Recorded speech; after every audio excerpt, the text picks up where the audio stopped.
Welcome to the Unitarian Universalist Congregation of the Shenandoah Valley. My name is Jackie Franklin, and I'm a member of the Board of Trustees. We are a welcoming congregation committed to supporting one another in our search for spiritual meaning and in our desire to make a difference for the good. All are welcome here to share, learn, serve, and be your very truest self. Together we create a force more powerful than one person or one belief. We like to say we don't have to think alike to love alike. If you're new to UU, I encourage you to take note of our mission statement, which is printed on the front of the order of service. We also affirm and promote the 8 principles, which are printed on the inside of the order of service. It's our tradition to welcome visitors, first or second time visitors, or folks who've been away for a while, to stand and, if you're comfortable, introduce yourself and tell us where you're from. So we'll start over on this side. We have some visitors here. I met some visitors out in the lobby earlier. Hi. My name is Mimi, this is Peter. We bought a little house in Black Mountain. We have 2 sons who live in Nashville, so we're kind of exploring maybe being here more. Good. And we've been here before, but it's been a while, so. Welcome. Thank you. Anybody on this side? Anybody else? Any visitors over on this side? Would you like to stand? Oh, good morning, I'm Eddie Carroll. I bring you greetings from the First Unitarian Church in Denver, Colorado. We're here for the week. This is my husband, Glenn, and I invited my cousin, Chris, and her husband, Bruce, who are Quakers here in the Asheville area, so I invited them to come join us. Welcome. We're glad to have you here. Anybody else? Any other visitors? If you're interested in learning more about us, or you would like to receive our newsletter, or find out how you can get more involved in our community, there are some white cards in the back of the pews and some out in the foyer. So we encourage you to fill out a card so we will know how to get in touch with you. I do have a couple of quick announcements. Our adult RE group, which is discussing Michael Sandel's Justice, What's the Right Thing to Do, will have their 3rd meeting tomorrow evening from 6 to 7:30. You're all welcome to attend. If you would like more information, just see me after the service. And Jim Carillon and another Fairview author will be reading from their published books on the topic of fostering on Tuesday night at the Fairview Library at 6:30. Come and hear poems about the children that they have fostered and the foster program. It's our tradition to acknowledge that the land, with respect, that the land that we are on today is the ancestral home of the Cherokee and other indigenous people. The Cherokee, through stewardship, understanding, and conservation, survived and thrived in this land. We acknowledge their enduring connection to their homeland. So now, if you'll please silence your cell phones, we will begin our service.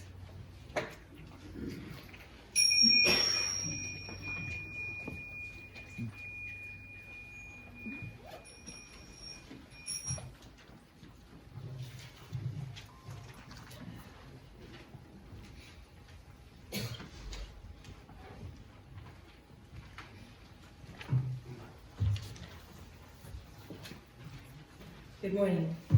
Good morning. This morning, I'd like to open with the reading by Laura Horton Ludwig. For what shall we give thanks? The wheel of the year has turned again. Once more, the Thanksgiving season has arrived. How shall we sing our song of gratitude now?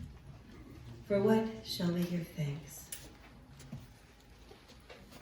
For this moment, for friends near and far, for our breath, for love, for courage and clarity, for strength, for delight, for laughter, for beauty,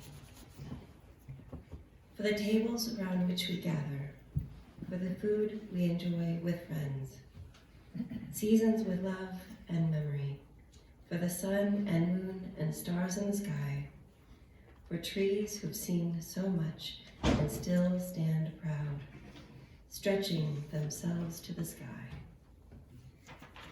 For the bright voices of children, for the wisdom of elders, for actions that bless the world, for hard work that makes a difference, for music and art and celebration, for generosity, for compassion, for endurance, for joy, for hope.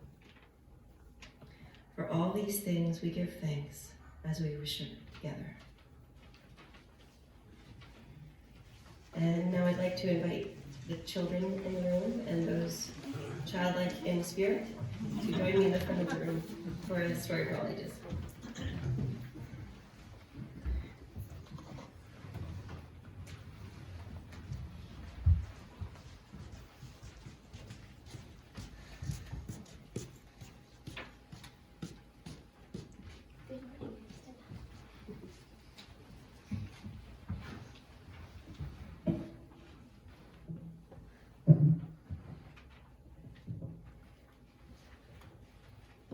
So,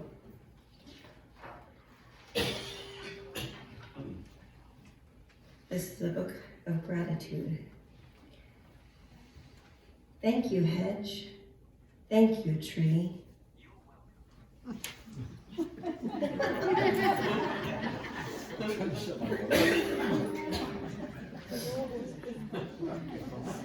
Thank you, flower. Thank you, bee.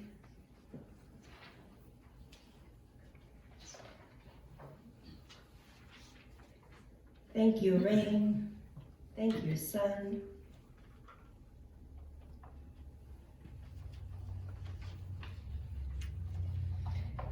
Thank you, farmers, everyone.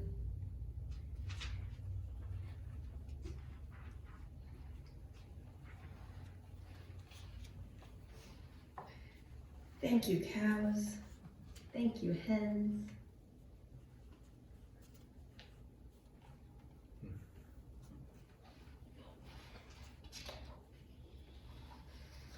Thank you, family. Thank you, friends. Did you guess what I was going to say? Thank you, earth beneath our feet.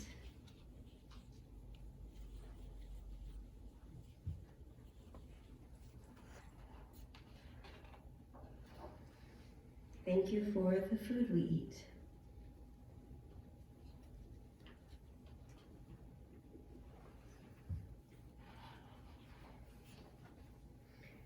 Hedge and tree, flower bee, cows and hens, family and friends, earth and water, fire and air. Thank you for the gifts you share.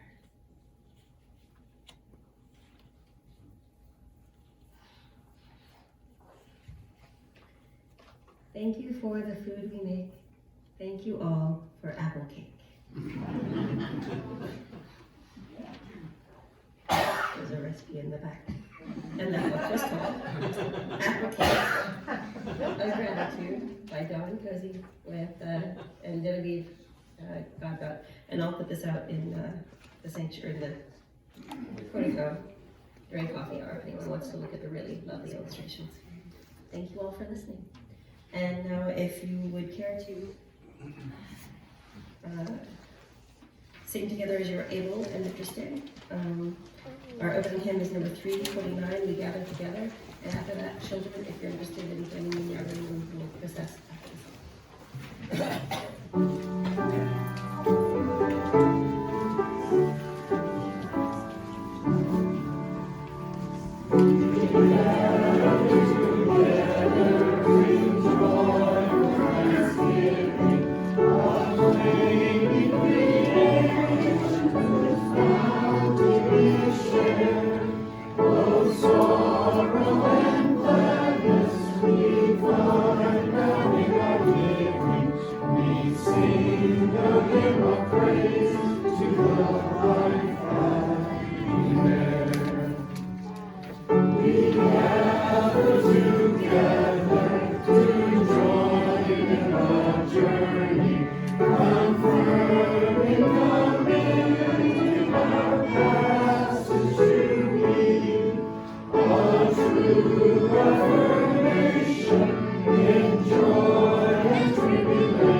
We gotta sing the kids out.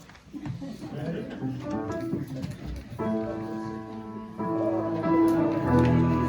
Slow down in peace. Lay those around you. Everywhere you may go. Thank you. Please be seated. Our responsive reading this morning is number 512 in the back of the grade hymnal by Unitarian Universalist O. Eugene Signet. So let's read this responsively. We give thanks this day for the expanding grandeur of creation, worlds known and unknown, galaxies beyond galaxies, filling us with awe and challenging our imagination. We give thanks this day for this fragile planet Earth, its times and tides, its sunsets and seasons.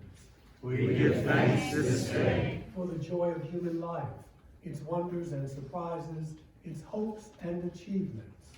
We give thanks this day For our human community, our common past and future hope, our oneness transcending all separation, our capacity to work for peace and justice in the midst of hostility and oppression. We give thanks this day For high hopes and noble causes, for faith without fanaticism, for understanding of views not shared. We give thanks this day For all who have labored and suffered for a fairer world, who have lived so that others might live in dignity and freedom. We give thanks this day For human liberty and sacred rights, for opportunities to change and grow, to affirm and to choose. Let's read this together. We give thanks this day. We pray that we may live not by our fears, but by our hopes, not by our words, but by our deeds. Yes. So this is the time in the service when we invite you to come and share a joy, a concern, a sorrow. Lady Di will light your fire. And you can light your own fire. You all don't see it. And the floor is yours. So.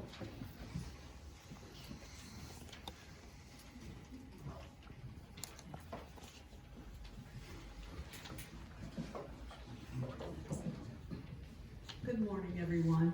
I'm Susan Hurley, and I have a joy and a concern. My joy is that our stepson, Chris, has, no, I'm sorry, not stepson, foster son, Chris, has moved on to another home, and he was able to petition the court to allow him to return to his original home, which is a wonderful thing. He's orphaned at this point, and he had an uncle there who loved him. And even though the house was not ideal, the judge really left it up to Chris, who will be 15 in December, to decide for his own. So he's there. I'm thrilled for him, and all is well. The second thing is a concern for Ann Silman, who fell on Thursday, and she has a sprained left ankle, and she tore a huge piece of skin off of this arm, and it's all wrapped, and she's in a boot, but it's so typical of Ann. She's in a great mood, she's fine, she's walking, she's having home health to come in and help change her bandage, and that's about it. So just keep her in your thoughts.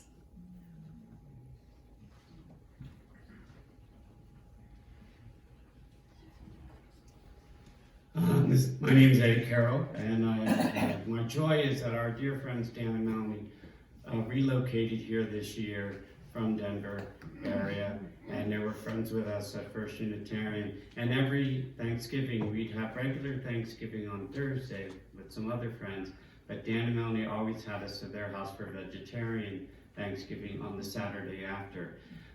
With their move here, they invited us to come out and have Thanksgiving with them at their house here in the Asheville area. So we're very happy to be here, and it's very joyful for us. The concern was, we woke up this morning to the news that one of the gay nightclubs in Colorado Springs, Colorado, which I have been to many times with my friends who live in Colorado Springs, was a shooting, and 5 people were killed and 18 were wounded last night. And obviously my thoughts go out to the LGBTQ community all over, but particularly my friends in Colorado Springs.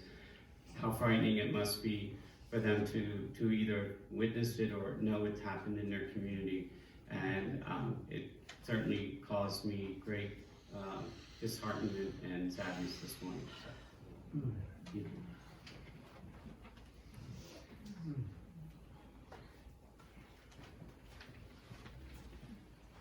Hi, I'm Larry. I have a couple of joys and a sorrow.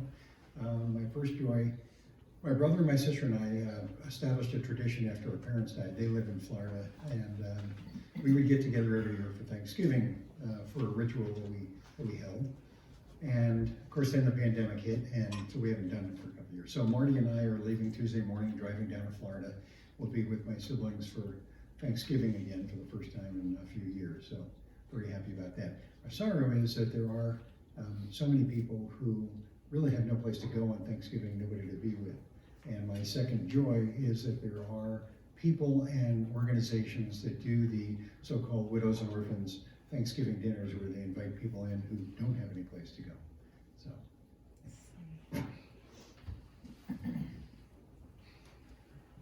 I am Andy, and I just want to light a candle of concern for my friend Tracy.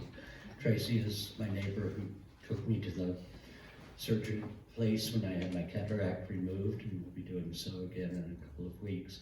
But she is right now facing an infection and antibiotics and so forth. And so I just want to keep her in my thoughts and our thoughts. And my joy is that I will be with my brother in Albuquerque on Thanksgiving, but we will be having a virtual telephone conversation, which we don't very often. So.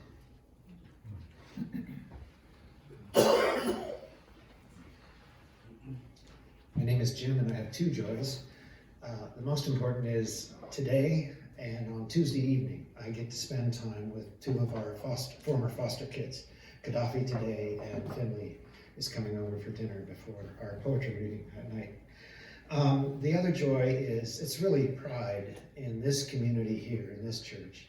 Of the 24 authors that were featured at the Black Mountain Library yesterday, sharing their books with the community, 7 of them came from this congregation.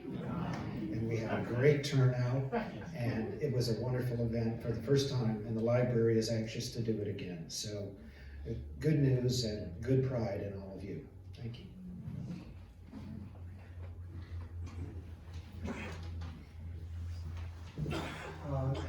We have a joy from Betty Bates and Robert Times.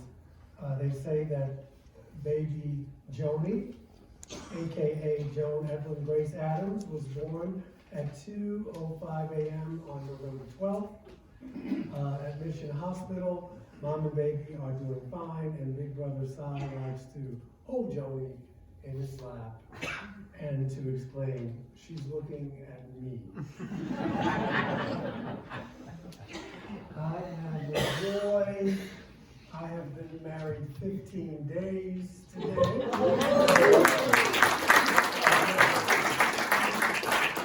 Take these things one day at a time. We have a new pitty, we have a pit bull. It's like having a child who's 4 years old and rambunctious. So life is good. And I just want to say to those of you who, for whatever reason, didn't want to come up, we keep you in our hearts and in our minds, and in thoughts and prayers. I know some people are reluctant to say prayers, but we have people here who do pray as well. But we know we all think, so we always in our thoughts. Thank you, guys. I have a wonderful little meditation from Brother Richard Gilbert. And so please center yourselves as you see fit, and afterwards we will have our time of quiet. This is called Thank You. Thank you. To what or whom I address the words, I don't know. I only know that I must speak them. And if no one hears them, it really doesn't matter. I need to hear them for myself. Bubbling up from some hidden well within, the words come unbidden. Blessings have come to me beyond my deserving. This I do know. To be sure, there are always moments of pain. There are times I curse my fate and I condemn my lot. Life from time to time seems, rather is, unfair. My burdens often seem to outweigh my blessings, and all this I know. Still, there's always the gift of life. Always there are beauty and joy and meaning lurking beneath the blanket of depression and despair. Always there are those who lift me. Always there are lessons to be learned. Always I would rather be than not. Thank you. So, it's that time, and I will ask you for your generosity, which is always deeply appreciated.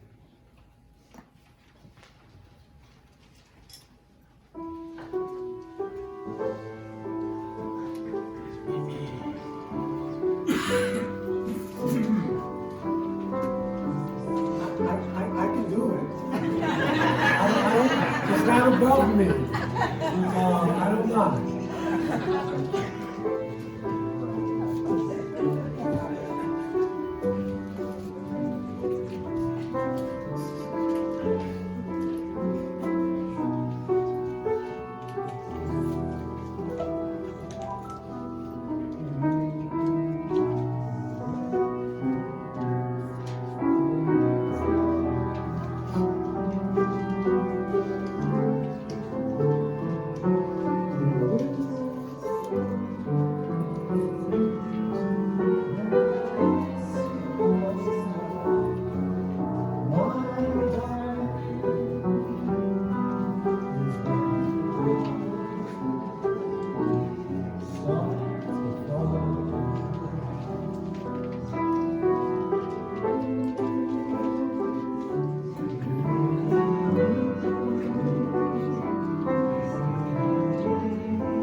Bravo!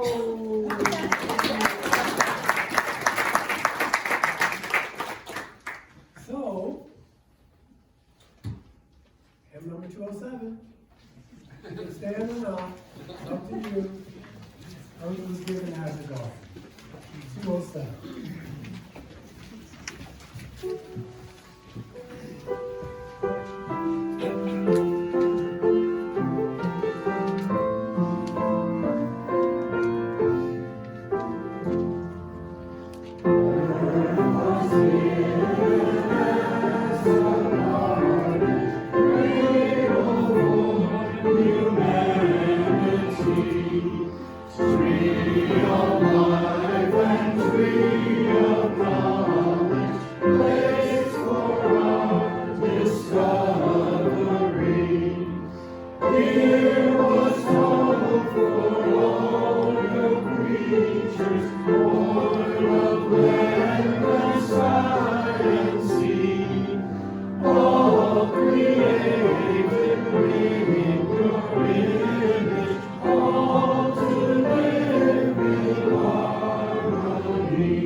Please be seated.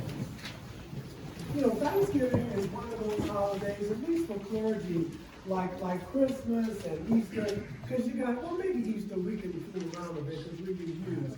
So, you know, but he said, how many ways can I talk about gratitude? That you haven't already heard.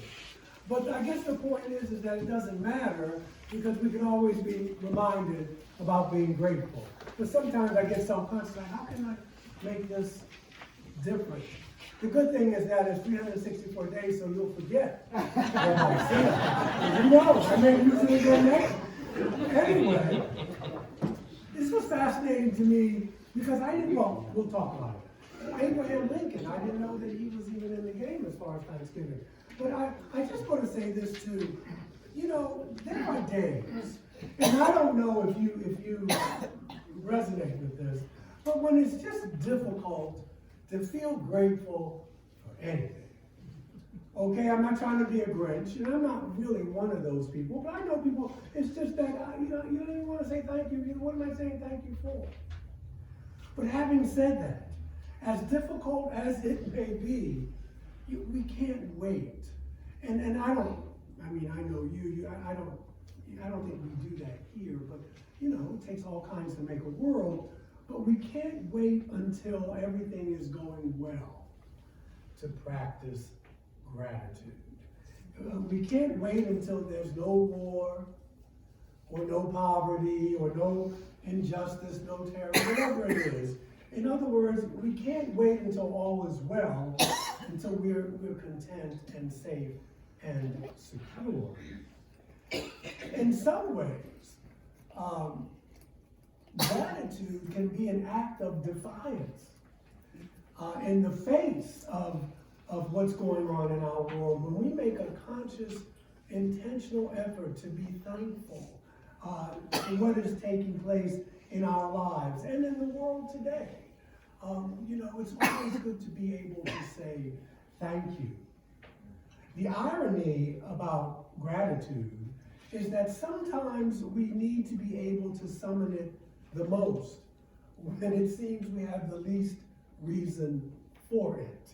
And you think for a moment about the origins of this holiday as we know it today.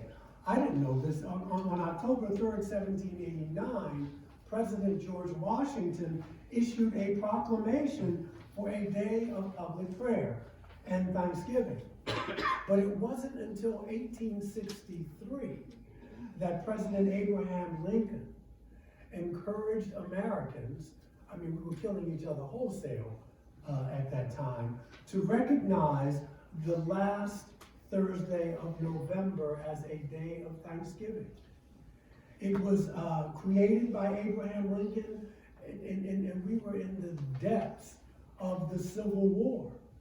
And he was expressing gratitude for the Union Army victory at Gettysburg. And no doubt he was, as all Americans were at that time, aware of the cost of human lives in that battle. And things were looking pretty bleak for the Union, as a matter of fact, up until then. Scholars have argued that if this wasn't the worst day, or the worst time, the worst year in American history, it was at least one of them. 500,000 people had already been killed during the course of the war. At that time, that was 15% of the population. No one knew where this destruction of life and of nation itself would lead. And so, there's a lot of talk about Civil War now and that kind of thing. Sometimes I think it's hyperbole. But we're definitely in some dire straits here. But the real spiritual discipline of Thanksgiving is not to ignore suffering, but to fully acknowledge it, to look life in the eye, not the way we would want it to be, but the way it is. And at the same time, we have to envision the world that we want. So we have to work to alleviate suffering, but we also have to be able to give thanks. So it is to find reason for gratitude, even in the pain of chaos, even in the times that we live in now, with the country being split. Civility seems to be lost, but we still have things to be thankful for. It is to look deeper into the fabric of our world and see the blessings where it looks like none of them even exist. True thanksgiving is born of hardship as much as it is of joy, because in hardship we realize and appreciate the foundation of our lives. It's the little things that we realize we're grateful for. I was going off about something to myself the other day. Life wasn't behaving the way I thought it should, and it wasn't privileging me. And I had to talk to myself and say, what are you talking about? This is, there's only one world, but we hear the phrase, this is a first world problem. And I had to, this was really trite compared to nuclear annihilation, maybe a big rock hitting us from space. I was tripping, as the young folks say, but I pulled it back. But President Abraham Lincoln understood this. He understood this. It is hard to imagine the pressure he was under, the sorrow that he was going through in those days. Yet in his proclamation, he was able to give thanks for the harvests for the strength and fortitude of the American people in the midst of war and deprivation, and he asked all of America, Confederate, Yankee, slave, free, Native folk, he asked all of us to say, you know, we still have something to give thanks for, to defy the loss and misery and fear of wartime. Practice gratitude anyway, right? Be joyful even when you've considered all the facts. Gratitude as defiance, saying, yes, I know that life is not all that I want it to be. It's not even all that I hope for it to be, but I can find a way to see goodness in it anyway. And so today, you and I have the opportunity to rise up, to counter the strident and angry voices, and as Abraham Lincoln urged us to do, to offer thanks for our country. When was the last time you said something good about America? I mean, it's real easy not to, and it's real easy to look at the mess that we have made. But people are coming here as I speak to you to flee whatever hot mess they're having in their own places of origin. And so whether we agree with everything, people are coming here now because they see a promise here. And it's easy to forget that. And I'm not talking about in any naturalistic way, nationalistic way, sorry, not at all. But just to be thankful for how fortunate we are and the blessings we have. Much like the Thanksgiving Proclamation of 1863, we give thanks for the resiliency of the human spirit, the openness of heart and mind, and gratitude for people who get together. It's not on MSNBC all the time or Fox, but there are people. James Baldwin said that the world turns by the love of a very few people. And so you can't believe it if you don't see it, because the joy will be taken away. But there are people out here, people in here, who are doing the best they can to make this a better world. It's just not grandiose maybe, and it's not going to be on the news. But don't ever forget that. People come together to create a better world. And don't agree with each other. What a concept. And people are doing it. So I hope you will join in the joy and gratitude of the season, which flies in the face of the anger and vitriol that seems to be around us, all this noise. But that's not the reality of what's going on. While I was researching for this sermon, I came across an article, it was old, in the 2007 UU World Magazine. And the article was called The Heart of Our Faith. It was written by Brother Galen Gingrich. I think he was a large church when I was living in Manhattan, All Souls, Unitarian Christian Church, up on the Upper West Side, very fancy. And he was the minister there. And he wrote in this article that the discipline of gratitude is about knowing how much we have been given and acknowledging the scope of our dependence. He says nothing, not people, not rocks, not galaxies, exists in isolation. It's easy to forget that. As humans, we are dependent on the parents that conceived us, the plants and animals who daily feed us, give us our nourishment, the trees that reverse our cycle of taking in oxygen and giving off carbon dioxide, and the sun that warms the atmosphere and lights our path. He says in every respect, we are totally and utterly dependent. And it takes courage to at least live like that, because you have to risk being what? Vulnerable. Vulnerable. But in our vulnerability, that's when the possibilities can come. And it's scary, being vulnerable. It offers a counter, but this attitude offers a counter way of looking at our self-reliance. You know, I did it by myself. It's all about me. Enough about me. What do you think about me?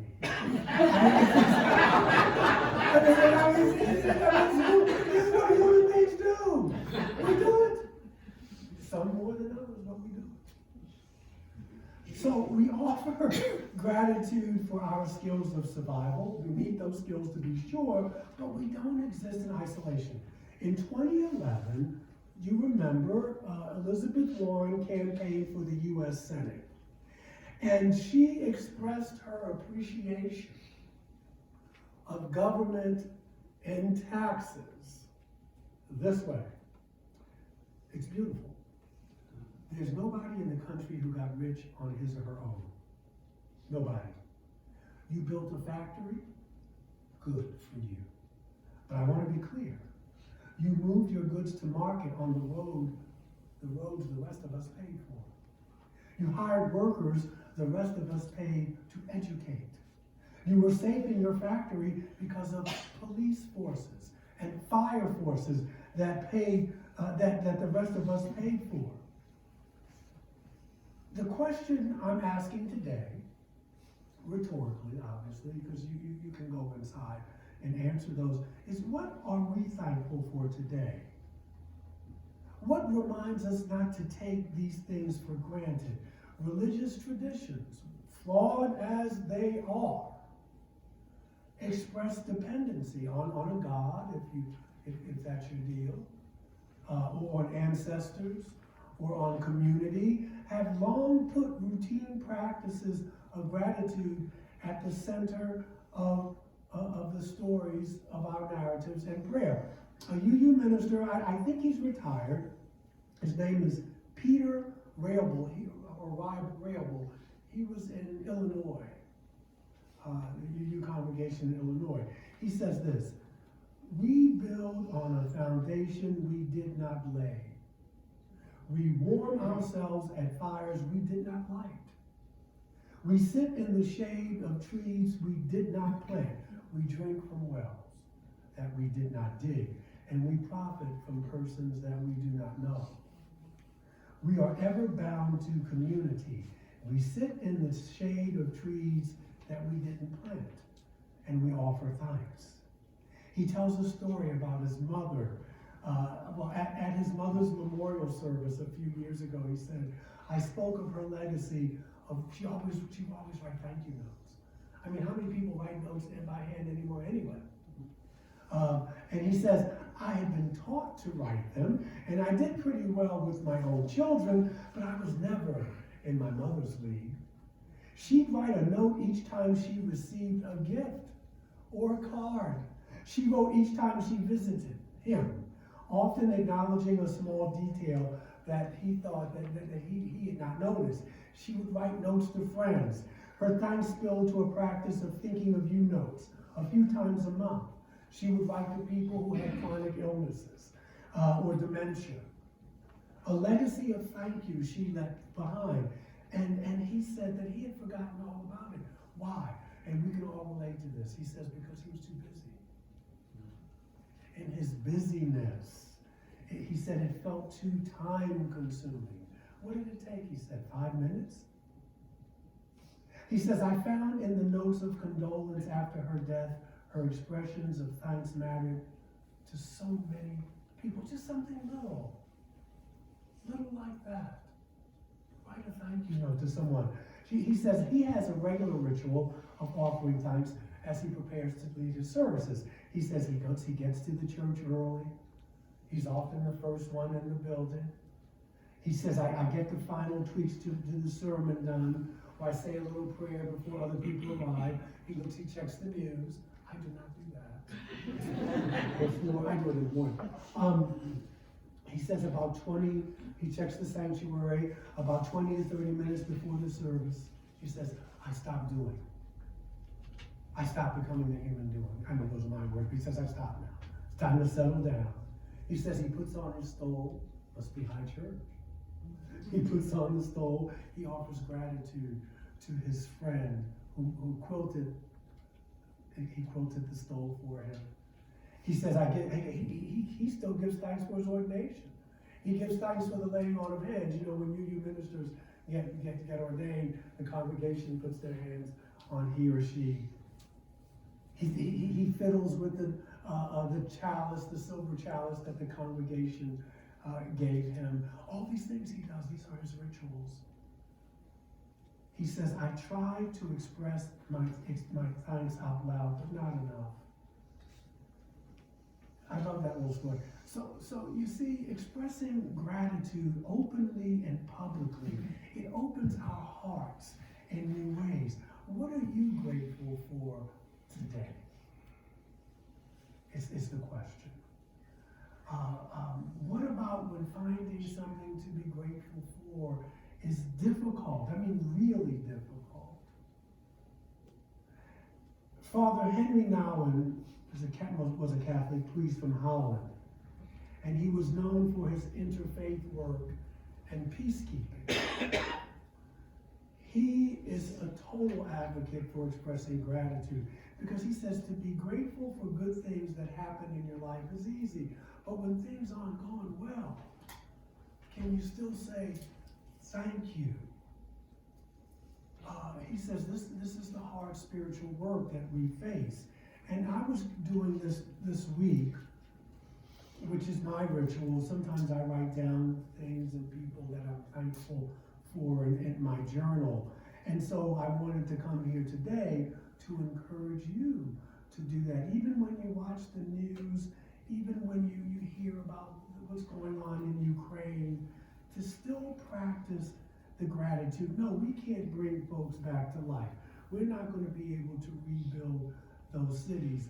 But are our thoughts moving towards nonviolence, toward peace? Or do we stay isolated, waiting for the other shoe to drop?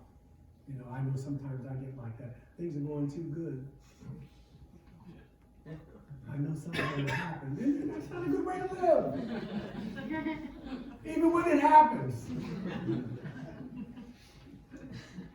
Father Nouwen, he sees a deep tie between peacemaking, right? Blessed are the peacemakers, and the expression of gratitude. And if you and I are going to keep resisting war, nuclear war, poverty, all the other isms, we have to be able to play the long game. And so we have to be thankful. Meister Eckhart, right? You know, if the only prayer you ever say is thankful, that would be enough. But for the long game, because if not, we won't have the strength to keep pushing and to keep trying to shape the world that we would like to leave for ourselves and for our children. So, none of this I've said today to you is new. But Plato reminds us that all learning is remembering. So nothing, you know all this. But I'm just here to remind you of it on this Thanksgiving.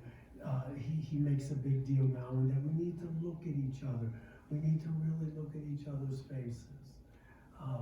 Healing begins when you can do that. I remember when I was in therapy, and I'm an introvert, believe it or not, and so I didn't want, I like the one-on-one therapy, but I graduated to group therapy. And so you have to look at each other's faces. And sometimes you could just start crying because you're vulnerable. But the healing could take place to be able to look in each other's faces. And this is how we teach peace. We risk being vulnerable. And so may our practices of gratitude help us see one another and to name what it is we are grateful for, to say our thanks out loud with gratitude for the world, even as it is.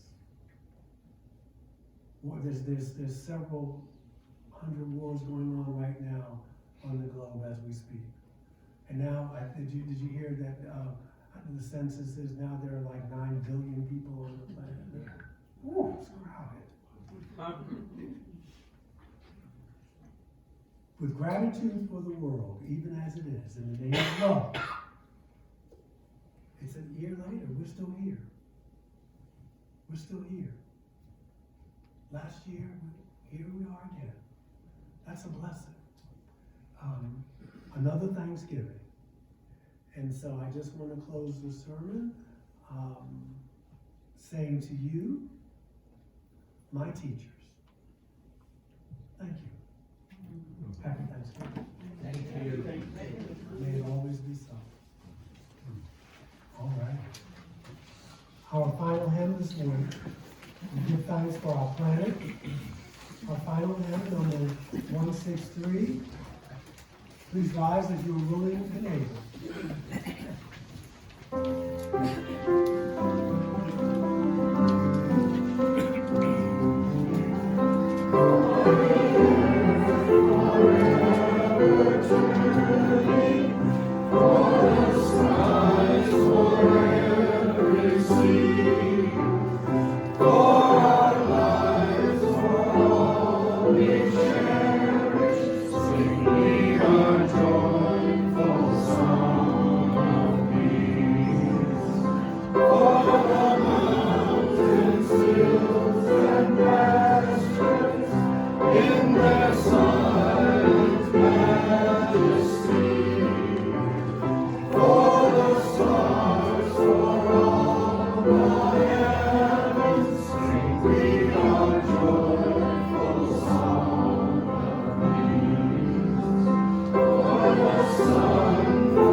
Can we give Maestro a hand?